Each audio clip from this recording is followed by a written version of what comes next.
As the Serpent Queen, Catherine de' Medici lived a life of power, intrigue, and heartache, immortalizing her name. Catherine suffered 10 pregnancies while married to King Henry II of France to preserve her family's lineage. Henry's adultery and intimate connection with Diane de Poitiers left Catherine ignored and emotionally traumatized despite her attempts. However, her narrative continued. With her political skills and unwavering spirit, Catherine became one of the most influential individuals in the French court, navigating religious battles, political alliances, and the St. Bartholomew's Day massacre. Discover Catherine de' Medici's turbulent life, her husband's treachery, and rise to power as a queen whose legacy remains fascinating. She was orphaned when she was young.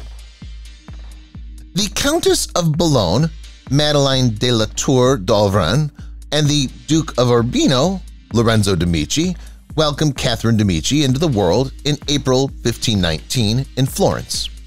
The young couple, thrilled to welcome their daughter into their royal realm, welcomed Catherine as their first and only child.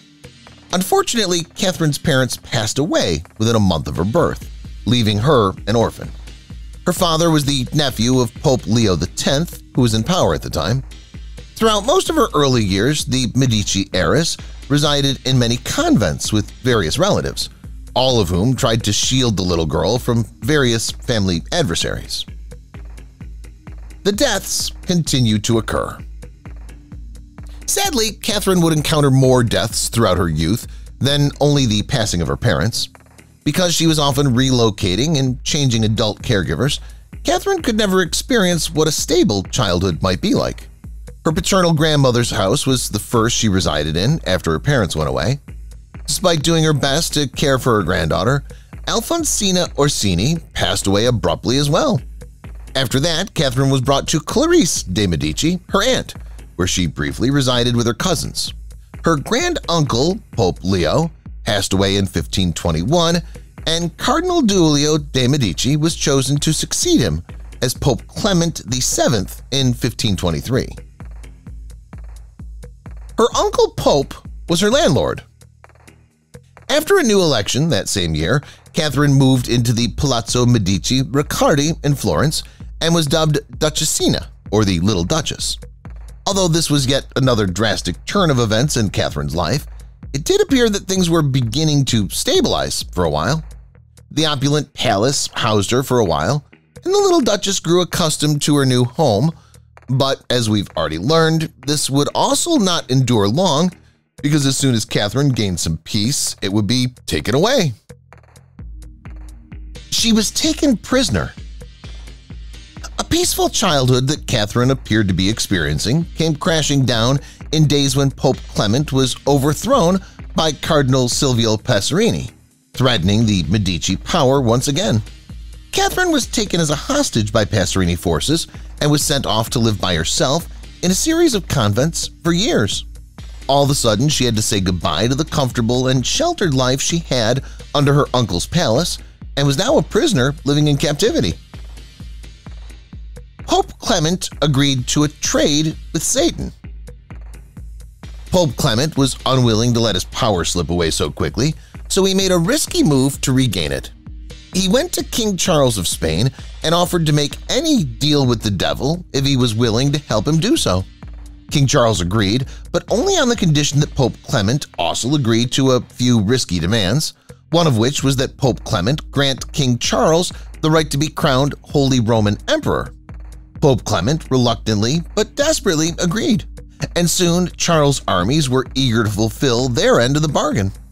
But amid all this chaos, the little Duchess, still held captive, knew that hell would break loose. Her imprisoned situation worsened. King Charles' forces surrounded Florence in 1529, which had disastrous consequences for the little Duchess in captivity. Some soldiers felt that they should take action against Catherine as a form of retaliation. They seemed to think that her prisoner status was too comfortable and that chaining, exposing, or even killing her would be a much more effective response to the situation. As each day went by, the soldiers kept coming up with more terrible situations for what to do with the Duchess, while she grew more and more afraid of her unsettling circumstances. Finally, freedom made it through. Things started getting scary in 1530 when anti-Medici armies broke through the nunnery where the young duchess was being held hostage and debated whether the heiress, who was only 11 years old at the time, should be killed there and then, or instead should be sent to a brothel that would mess up the Pope's plans of marrying her to a potential royal suitor. Fortunately, however, a brim of hope came through when Florence ended up surrendering that same year. Catherine was taken to Rome and reunited with her uncle, Pope Clement, who was thrilled to see her again. While she was now safe, her adventurous life was about to take a turn because her uncle was already looking for a husband for his niece. When she was younger, her appearance drew unsettling criticism. When Catherine was younger, she was described as small of stature and thin and without delicate features, but having the protruding eyes peculiar to the Medici family. Other observers mentioned that she was pretty flat and undeveloped in her structure, completely ignoring the fact that this was a little girl they were talking about. Needless to say, these descriptions were shared mainly by men who were rushing to get a child married away. Historical accounts of the little duchess frequently remarked that she wasn't primarily the most significant royal beauty anyone had ever seen. A French king erred when he proposed marriage to his second son. Pope Clement searched for a suitable match for his young niece, Catherine, across several neighboring countries. He was thrilled when Francis I, the King of France, proposed marriage between his second son and the young Catherine. Although the king's son wasn't exactly vying for the throne at the time, the orphaned Catherine was almost viewed as a commoner, so Pope Clement felt he had struck gold, and the union of the two young people would be highly advantageous to him. Little did he know then that Catherine would grow up to become a snake in the French court, a decision Francis I would regret for a very long time. They had an opulent wedding ceremony. The eagerly anticipated nuptials happened very quickly, and in October 1533, Catherine de' Medici and Henry, Duke of Orleans, were wed. The extravagant ceremony was held at the Église Saint-Thériault les Augustins in Marseille and featured all the ostentatious things one could imagine, including expensive utilities, exotic foods, and extravagant gifts. Catherine and Henry danced the entire night, and although some would say they were a match made in heaven, they would soon discover this was not the case. The king remained in the chamber until the union was completed. The young couple had been dancing all night, and at midnight they excused themselves and went to the palace to perform their nuptial duties, if you understand. There are rumors that King Francis stayed in the bedroom until he was satisfied that the marriage was consummated, which is a very unsettling thought. Nevertheless, it appears that the newlyweds fulfilled their duties, and the king gave his approval the following morning, stating that each had shown valor in the joust. Catherine quickly made her way into the court. However, the newlyweds' time together was short-lived. After their grand and lavish wedding, Henry left Catherine to fend for herself after he left to travel for his duties in the countryside. Catherine had faced many hardships in her life, so her time in the wolf's den with other ladies of the court was cut short by her tenacity. Power was always a goal for the Medici, and she impressed the court enough to be invited to settle into various court affairs without delay. With the death of her uncle Pope, things took a terrible turn. However, as Catherine's life was never genuinely peaceful, a family tragedy struck just as she was beginning to settle down. Her uncle, Pope Clement VII, had been battling a complex illness for some time before he finally passed away in 1534, and his death severely affected Catherine's life in France. Not only was she grieving the loss of a loved one, but Pope Clement had promised to provide a substantial dowry for Catherine's marriage, which Pope Paul III flatly refused to do. As a result, the position Catherine had found herself in the French court disappeared, and King Francis was left feeling let down by the decision he had made. Henry had returned to the succession line. It was never anticipated that Catherine's husband, Henry, would become king when the two young people were married. He was nowhere near the throne in the succession line. However, at that time, anything could happen at the Renaissance court. One day, while playing tennis, Henry's older brother, who was next in line for the throne, became suddenly ill. A few days later, the young prince passed away mysteriously, shocking other European nations. This unexpected death moved Henry closer to the throne in the chain of succession and thrust Catherine de' Medici into the potential role of Queen of France. Murder suspicions began to surface. Following the young prince's death, several sinister tales spread across the nation. It was inconceivable that a young, healthy man could fall so ill and pass away in a matter of days. Naturally, French nobility started investigating various theories surrounding the prince's death, and one of the most prevalent ones was that he had been poisoned. While they were unsure of the identity of the poisoner, they suspected the young lady, Catherine, was involved. Ultimately, no one was able to provide proof that Catherine had planned the prince's death because another person came forward. Someone confessed to the crime and came forward. A few years prior, Catherine had traveled to France when Sebastiano de Montecuccoli, an Italian nobleman who worked for King Francis I, when murderous suspicions began to circulate throughout the nation, Sebastiano reportedly came forward and admitted to being the one who had poisoned the prince. The confession was sufficient for Francis I to order his immediate public execution, ending the rumors, but many remained skeptical that he had committed the crime alone. The problems with fertility began. The couple struggled to produce an heir, and even after 10 years of marriage, Catherine and Henry were childless. However, the court didn't care how much they struggled with this issue, emphasizing the importance of having a child and wondering why the couple wouldn't do so. If that wasn't enough, Catherine endured another massive blow in her life in 1537. Sadly, the pressure of consummating a marriage with a child at the time came with huge pressure on young couples, especially if they were that close to the succession line. Henry deceived her in the public's eyes. The Duke had openly had mistresses over the years, which Catherine eventually came to accept due to her compromised position in the court silently. But things got out of hand when one of Henry's mistresses got pregnant, gave birth to a daughter, and then Henry acknowledged this daughter publicly. This was a blow to Catherine's feelings, as she had not only been cheated on but also had to watch her husband recognize his child from another woman when she couldn't conceive. Henry and Catherine had endured several difficulties for years, which were only made worse when Henry started having affairs. She received again another facial slap. The fact that Henry's child with his mistress demonstrated that Catherine's infertility problems stemmed from her own, not from his, added to the pressure on Catherine, who had started to believe she would never become pregnant. Catherine's desperation over her infertility problems increased, and she began to take drastic measures in an attempt to overcome them, including drinking mule urine and sprinkling cow dung and powdered stag antlers on the ground, calling them sources of life. Unusual medical professional provided a magical fix. But after a decade of infertility, the couple finally sought medical advice from a local physician. Since the field of infertility has advanced significantly since the 1500s, there wasn't much the doctor could do at the time, but after examining the couple's health, physician Jean Fernel would suggest that they weren't using the correct positions and that there was something unusual about their intimate organs.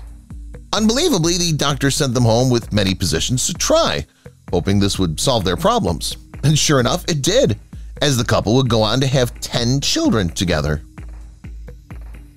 Her in-law became fond of her.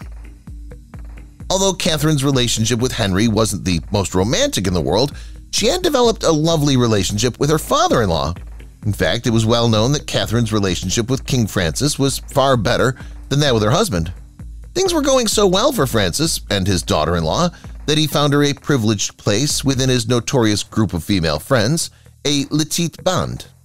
Catherine took full advantage of this opportunity and made every effort to establish herself in the group. She was an early adopter of ladies' panties. Historians credit Catherine with the side saddle, essentially the side position in which some ladies would ride a horse with both legs on one side. It was also during this period that Catherine introduced female underwear to French women. At the time, a man's assistance in helping a woman get off a horse carried the risk of the woman seeing her sights of heaven. Therefore, Catherine deserves credit for introducing a more practical underwear style for women. The greatest danger to Catherine. Although Henry had multiple mistresses during his life, Diane de Poitiers was arguably the most dangerous one for Catherine. Diane was the 38-year-old heir apparent's most cherished mistress, and he openly acknowledged this to the public. Diane was only 15 when the 38-year-old heir started an affair, which remained steady until the end of Henry's life, with Poitiers even having more influence on other affairs than Catherine herself. Needless to say, this infuriated Catherine beyond comprehension. Sometimes Henry could be a little pig. It's evident now that Henry wasn't always the most impressive and kind husband in the world. Sure, the couple had their struggles, but that didn't justify the embarrassment and disrespect he put Catherine through at times. But one of the worst things he did was to be so open about the fact that he was willing to put his mistress over his wife most of the time. Little things like offering Poitiers a seat on his lap during court affairs, giving her a guitar, or making outwardly affectionate gestures toward her were some of the things he did to degrade Catherine. At one point, he even gave his mistress the opulent Palace Chateau de Conneau, which Catherine wholly opposed. Despite the humiliating experiences Catherine endured, she would eventually get her wish. The mistress was rooting for Catherine to conceive. Unusual things kept happening in this strange triangle of love. It seems that Catherine had tried to spy on Diane and her husband from her room, and she would spend hours peering through peepholes trying to see the affair in action. She was devastated each time she witnessed Henry's intense attention to his mistress, the exact opposite of how he treated his wife, and was shocked to learn that Diane was worried about the king's failure to bear fruit. When her children arrived. After much suffering, Catherine gave birth to her first child, a little boy named Francis, in January 1544. She was relieved that once she got pregnant, getting pregnant again would not be as tricky, but regrettably, most of her pregnancies still involved a great deal of suffering, loss, and agony.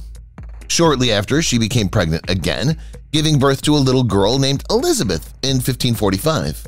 Throughout her life, Catherine would go on to bear 8 more children, but only 6 of them survived to childhood.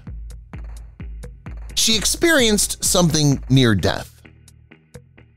While many of her pregnancies and deliveries were challenging, one of the most traumatic occurred in 1556 when she gave birth to her twins, Victoria and Jean, after a violent delivery that nearly killed her.